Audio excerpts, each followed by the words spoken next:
कि राष्ट्रीय जनता दल के भी लोग बीजेपी को हराने के लिए अपना एरी चोटी लगा दिए, उसलिए वो अपना सीमा और चीजों को भी क्या छोड़ लगता था दिए। कि आरजेडी को इतना कम वोट मिलेगा वहां से? देखिए, यहाँ आरजेडी को इतना कम वोट मिलेगा ये तो कभी संदर्भ का विषय ही नहीं था। लेकिन इतनी बात तय थी कि हमारा यहाँ अच्छा क्या कहता है अपना वोट था। नमस्कार, मैं जितेंद्र कुमार, आप देख रहे हैं यूथ जागरण। हमारे साथ चप्पल वाले विधायक आरजेडी के हैं, चप्पल से ज्यादा फेमस है, नाम बताने की जरूरत नहीं है। बांकीपुर में जिस तरीके से आरजेडी की हार हुई है उसको कैसे देखते हैं? बांकीपुर में लोगों ने बीजेपी को हराने के लिए जाति और पार्टी का बंधन तोड़ दिया। लोगों ने अपना आक्रोश व्यक्त करने के लिए सारी चीजों को छोड़ दिया। लोगों ने पिछले 22 साल से जो अपने आप को ठगा ठगा सा महसूस कर रहे थे और हाल के दिनों में जिस तरह की घटनाक्रम चली, पेपर लीक के मुद्दे पे बड़ा आंदोलन हुआ और उस आंदोलन को संज्ञान लेने के लिए केंद्र की सरकार को 26 दिन लग गया, 27 दिन लग गया, तब जाकर उनके कान में जू रहेगा कि कोई कुछ आंदोलन भी हो रहा है इस देश में। जबकि पूरा देश जाग करके उस प्रोटेस्ट का हिस्सा बन गया। एक एक लोगों तक घर में पहुंच गई बातें कि भ्रष्टाचार में कैसे उनके बच्चों का भविष्य बर्बाद हो रहा है। लेकिन हमारी केंद्र की सरकार की जू 27 दिन के बाद रेंगती है, कान में आवाज जाता है। तो ये आक्रोश और उसके बाद जो बेरोजगारी, भूखमरी और अपराध के संदर्भों में जो राज्य की सरकारें थी, जिस तरह से लोगों को ठगने का काम किया, इस सामूहिक आक्रोश का नतीजा बांकीपुर था। आरजेडी की हार का समीक्षा कैसे करेंगे? राष्ट्रीय जनता दल एक वैचारिक पार्टी है, बड़े संदर्भों और बड़े प्लेटफॉर्म पर काम करती है और इस चुनाव में जो परिणाम हुए हैं उस पर हमारे जो शीर्ष नेतृत्व है निश्चित रूप से विचार करेंगे ही करेंगे, चीज़ों को देखेंगे। उनका जो निर्णय होगा वो आप सब भी अवगत होंगे। लेकिन इतना जरूर कहूँगा कि राष्ट्रीय जनता दल के भी लोग बीजेपी को हराने के लिए अपना एरी चोटी लगा दिए, उसलिए वो अपना सीमा और चीज़ों को भी छोड़ दिए। तो इसको हम यही कहेंगे, ये बीजेपी को इससे सबक लेना होगा कि उन्होंने किस तरह से लोगों को ठग कर करके, गुमराह करके, विकास की राह को छोड़ करके जाति धर्म मजहब की राह पर चले हैं। ये उनके लिए ये बड़ा सबक होगा। आपको लगता था, पूरे बांकीपुर में आप भी क्षेत्र भ्रमण किए हैं, तो आप क्या लगता था कि आरजेडी को इतना कम वोट मिलेगा वहां से? देखिए, यहाँ आरजेडी को इतना कम वोट मिलेगा ये तो कभी संदर्भ का विषय ही नहीं था। लेकिन इतनी बात तय थी कि हमारा यहाँ अच्छा क्या कहता है अपना वोट था, लोगों की थे।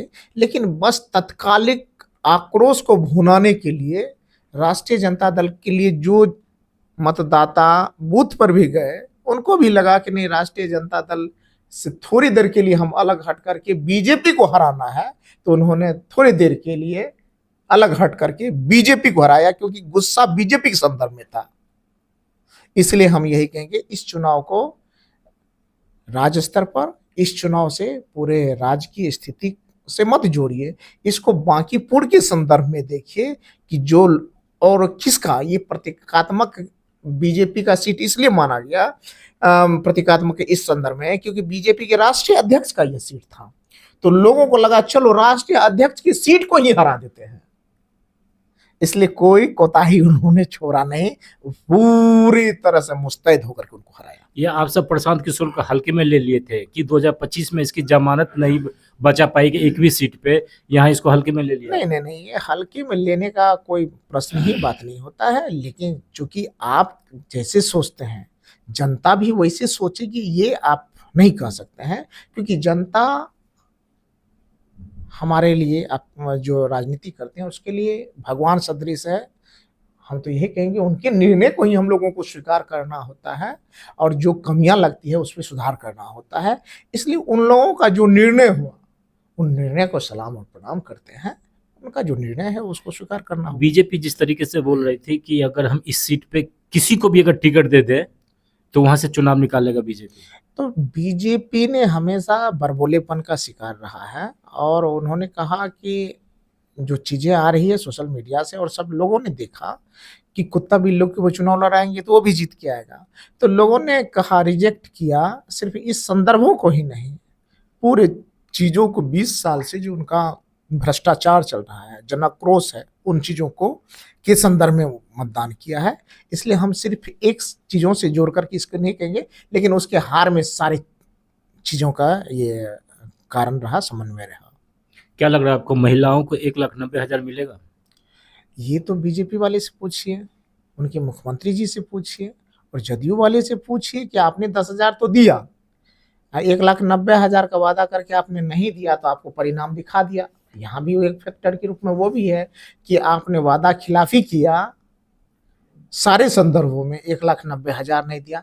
पिछला चुनाव में अगर वह 10,000 करके वो लोग को बांटे नहीं होते तो तेजस्वी जी आज मुख्यमंत्री होते।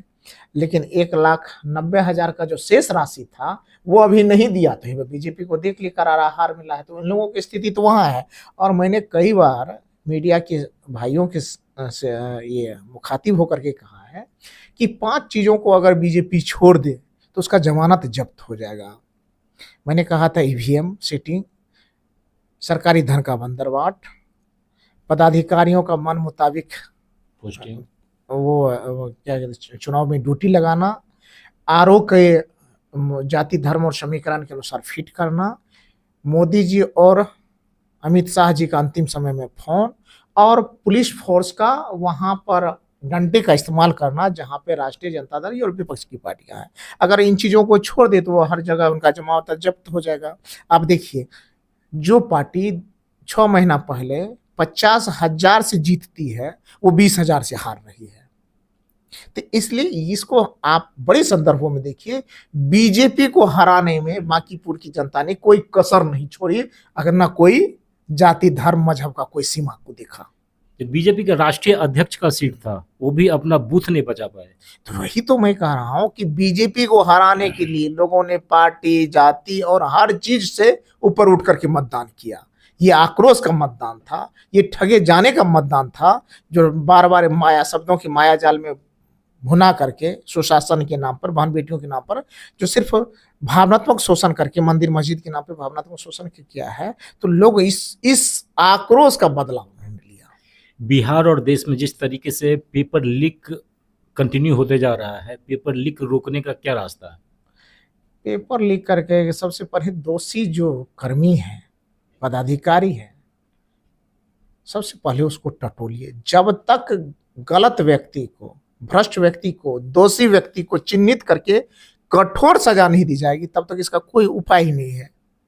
आप कहता है देर से मिला हुआ न्याय भी अन्याय होता है। आप देखेंगे अपराध बढ़ने का एक कारण ये है कि अपराधी को पकड़ा जाता है और इतने देर से सजा मिलती है, तब तक में लोग उस अपराध और उस जो वहाँ घटनाएं हो उसको लोग भूल जाते हैं।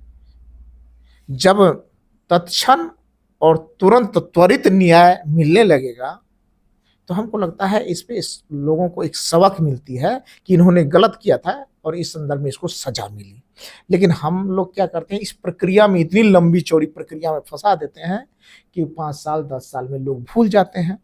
तो जो आदमी बच्चों के भविष्य के साथ खेलता हो, ऐसे व्यक्ति को चिन्हित करके, उजागर करके सामने लाए और उसको फांसी पर लटका दे। 2 आदमी को फांसी पर लटका दे, 2 आदमी को आजीवन कारावास दे दे, जमीन संपत्ति कुर्की कर दे, फिर देखिए कैसे नहीं रुकता है। लेकिन होता है क्या, हम लोग इतने लचीले हो जाते हैं और आरोप को कई संदर्भों में, ये आरोप उस पे, वो आरोप उस पे, वो आरोप उस पे करते करते ये चैनलाइज हो जाता है और अंत तक कुछ नहीं होता है। बिहार में जिस तरीके से अपराध बढ़ गया है उसको कैसे देखते हैं? तेजस्वी यादव जी की सरकार बनेगी तो जहां गरीब कमजोर कार्यकर्ता भी पदाधिकारियों के पास थाना में जाकर के, ब्लॉक में जाकर के, अंचल में जाकर के कहता था ये मेरा काम हो, और अधिकारियों को भी, पदाधिकारियों को भी डर लगता था कि ये सामाजिक राजनीतिक कार्यकर्ता भी मुझ पर पैनी नजर रखा है, इसका काम नहीं करेंगे, गरीबों को लूटेंगे, अपराध करेंगे या गलत करेंगे तो ये चुप नहीं बैठेगा, हमारा नकेल और गिरवान पकड़ेगा। लेकिन आज तो ये उदंड की तरह हो गए हैं, इनको किसी से डर ही नहीं होता है। पदाधिकारियों का खुली छूट हो गई, उनको खुली छूट लूटने का, और ऊपर से सत्ता का संरक्षण होता है, मुख्यमंत्री का खुलेआम छूट होता है, उनके सर पे हाथ होता है। इसलिए विधायक, मंत्री और एमएलए का भी कोई सुनने वाला नहीं है, तो अपराध और भ्रष्टाचार तो बढ़ेगा ही बढ़ेगा। और जिस दिन याद कीजिए कि लालू जी की जब सरकारें थी, तो यहाँ के जो भी कार्यकर्ता थे, वो कार्यकर्ता ब्लॉक पे, अंचल पे, थाना पर पकड़ रखते थे, लेकिन आज कोई कहने वाला है नहीं। तो यही वजह है कि अपराध और भ्रष्टाचार। उपचुनाव में जिस तरीके से आरजेडी की हार हुई है, गौतम कृष्णा जी विधायक जी कह रहे हैं कि वहां हम इससे सीखेंगे, यहाँ आरजेडी की हार नहीं हुई है, यहाँ बीजेपी की हार हुई। धन्यवाद।